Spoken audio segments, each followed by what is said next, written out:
दरम्यान मंत्री दीपक केसरकरांनी उशिरा उमेदवारी जाहीर करण्याचा फटका हा महायुतीला बसणार असल्याची चिंता देखील बोलून दाखवली। उमेदवारी जाहीर उशिरा झाल्यानं उमेदवारांना केवळ प्रचारासाठी 21 दिवसच मिळाल्याचं केसरकरांनी सांगितलं।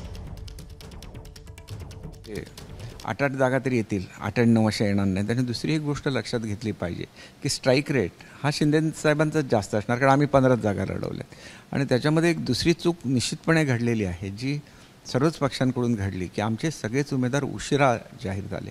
इतर लोकांना 2-2 महिने मिळाले आणि आमच्या उमेदवारांना 20-21 दिवसच मिळाले प्रचाराला। हा फरक पडला आणि हा फरक पडायला नको, म्हणून मला वाटतं की पुढच्याला विधानसभेला ही काळजी निश्चितपणे घ्यायला लागेल की ज्याला द्यायची त्याला द्या, परंतु वेळेमध्ये सीट अनाऊन्स करा, जेणेकरून त्यांना आपला प्रचार करायला जो एवढा मोठा मतदारसंघ असतो त्याच्यामध्ये पुरेसा वेळ मिळत नाही। एबीपी माझा, उघडा डोळे बघा नीट।